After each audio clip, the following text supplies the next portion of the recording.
I think you must, because you believe in me.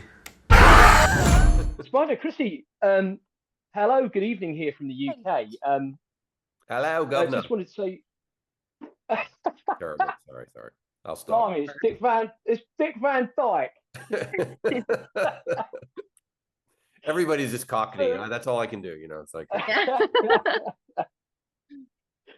so obviously we're here to talk about Little Bites. And first of all, congratulations on the movie. I sort of sat down and watched it over the weekend. And Krsy, I thought your performance was top Thank drawer. I you. mean, you really held the screen, because I think you're pretty much in every single frame, aren't you? Did you have any sort of concerns at all that being that virtual, almost the sole focus for whatever it is, like an hour and 14 minutes, was going to be, a particular challenge for you, and worries about holding that audience gaze as well?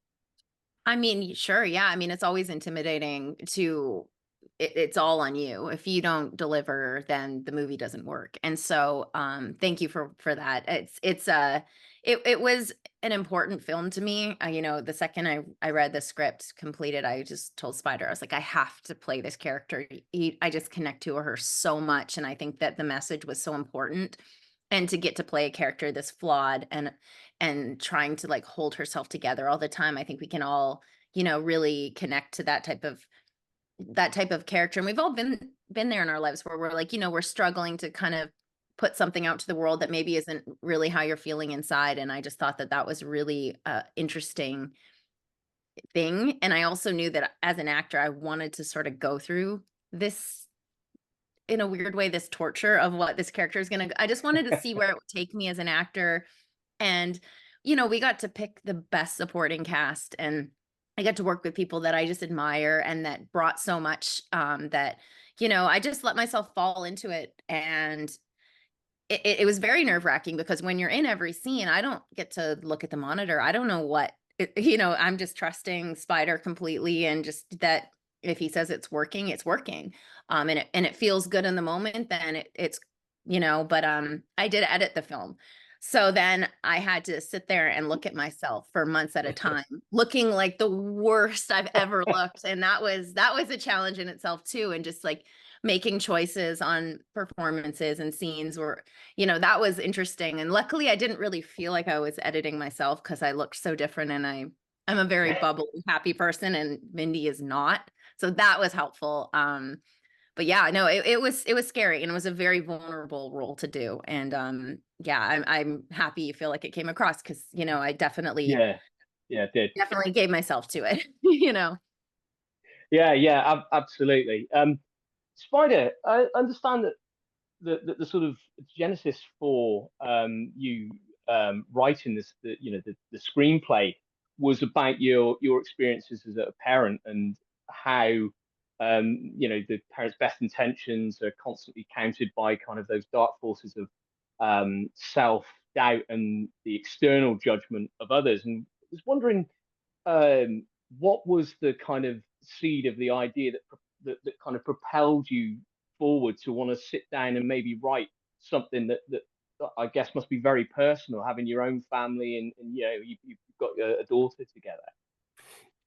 yeah, I mean, you're absolutely right. I mean, that is exactly where it came from. And I'd be hard to pick one specific moment or element, because it is something that it kind of consumes you every day of your life, whether it's small things to try to protect somebody, or it's a larger view of a kind of a violent and cruel world at times. As beautiful as life is, for all of us, when it's your responsibility to protect someone, it's a lot, and it does consume you day and night. And so I think that, I thought that, what a great, I mean, that is, I mean, it isn't, it's I think parenthood and motherhood and birth has been, a theme that's been used in horror. But to represent this whole concept through one character, one monster, this guy Agyar, that is you know, as cruel as it gets, not only physically but psychologically. I think for me, it was a very exciting idea. You know, I've always been a fan of that role with horror and science fiction, representing concepts and ideas through, you know, monsters or whatever. I think it's a very exciting way to tell a story. And so that really was the genesis of the whole thing. And then we were able to like really draw upon our own personal situations. And yeah, there's a lot in there that, I mean, it's all real, you know, it's all real. For sure.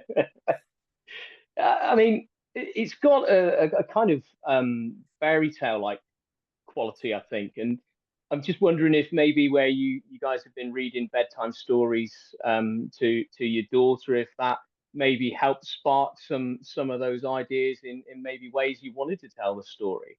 Yeah, that's exciting that you say that, because one other person mentioned that fairy tale aspect of it. And it's funny, when I was writing, I never really thought that, but now watching it, there is sort of something almost oddly whimsical about it. And you know, and maybe it's the way Agyar speaks, or that it involves a child, but it is kind of and it maybe subconsciously that did sort of, because our daughter does love horror movies, and we get to see her version of, you know, how she processes these scenarios as opposed to our adult brains. And so I do love that it feels a bit mysterious, and it does feel a little bit otherworldly in the way that we float through this story with Mindy, and we're never quite certain what's real and what's not real. And you know, I mean fairy tales and children's stories are function in the same way horror movies do. They take an idea, you know,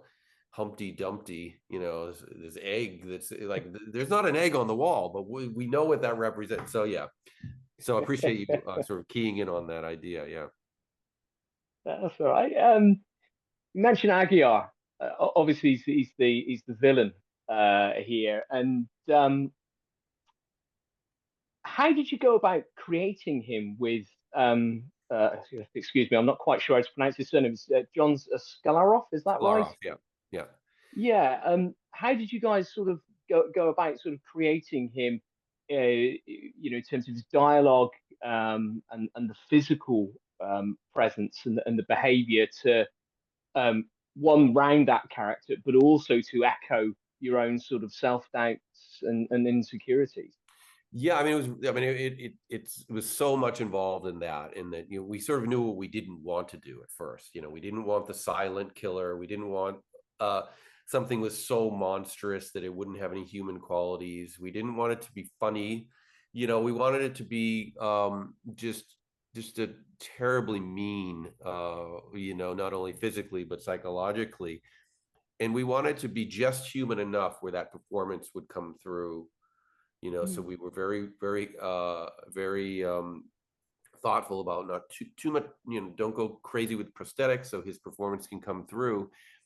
And then the you know, the dialect, the sort of, you know, theater pompous, the way that he speaks was very important, because we always wanted him to feel like he was talking down to Mindy, as if he knew more, he knew what was going on in her head. So that was, you know, something we worked on a lot with him, and we tried different things until finally we kind of, yeah, landed in this very specific place. Yeah, I think the first thing we Yeah. shot with him, period, was the scene at the door with the little girl. It's not really, I'm trying to be not spoilery, but I remember sitting there, and that was the one part of the film that took the most takes, because we were trying different things to see what really made him feel the most menacing. And when he landed on this creepy level, he was like, "Oh, I'm almost too creepy. I'm talking to a child." We're like, "No, this is where he needs to be," and then go more. And so that was sort of fun, because I feel like that didn't really happen until we got on set. He was fully in makeup, and he was on camera, and we're like, "Okay, now how far do we take this?" And you know, I think we took it pretty far. Yeah, I mean, he was so great. He was so fully committed to this part. I mean, he was on set, you know, he'd get his makeup on first thing in the morning, and he'd be in it all day, obviously, and he never broke character. He was always in that strange accent, to the point when we finally wrapped the film, the cast and crew had no idea that he was from New York and had a New York accent and didn't actually speak like that. So he was very thoughtful about just diving headfirst into this thing. Yeah, he was great, and thankfully it wasn't a Dick Van Dyke. So we're us Brits are dead grateful for that. So Yeah. that's perfect. So I've been told that we're close to wrapping. So just finally, I just wanted to mention the fantastic cameos that you've got in the movie. And you know, as a horror fan myself, you know, just sitting there going, right, who do we want? Barbara Crampton, yes, we'll tick her off the list. Yeah. Bonnie Aarons, yes, please. Heather Langenkamp, yes, please. I mean, how did their casting come about? I know, Krsy, you've worked with Bonnie Aarons Bonnie. before, hadn't you? And Yes.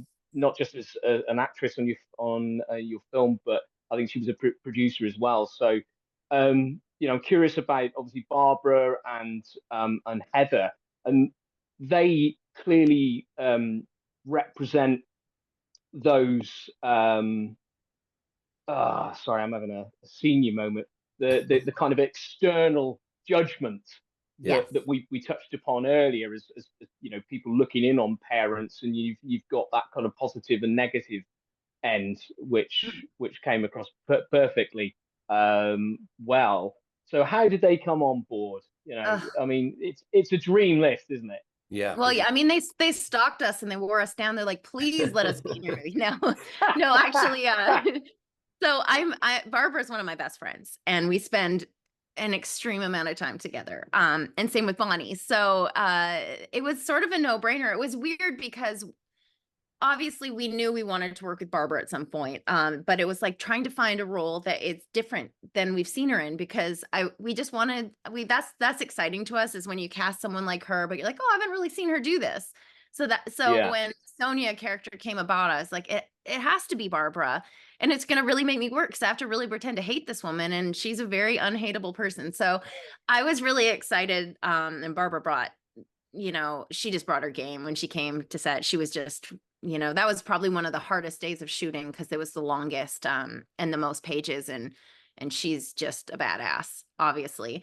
And then Bonnie, we've been friends for so long, and we always wanted her to play my mother in something. And then this came about, and I was like, oh, this is so perfect, because Bonnie has like such a motherly quality in real life. In some, she's such a big personality, but she's so full of love. But she also, like, you know, she's an intimidating person, and has an intimidating presence, and that was just so perfect for the mother character. Yeah. And obviously huge fan of Heather Langenkamp, and she's, you know, part of the friend circle. And so yeah, when we spoke to her and she read the script, she was, you know, she was really excited about it, because it was, you know, different for her as well. And she's just such a light. Like, it was so nice to have someone as like sweet and magnetic as Heather to play the Eleanor character, because it was such a pivotal point in the movie.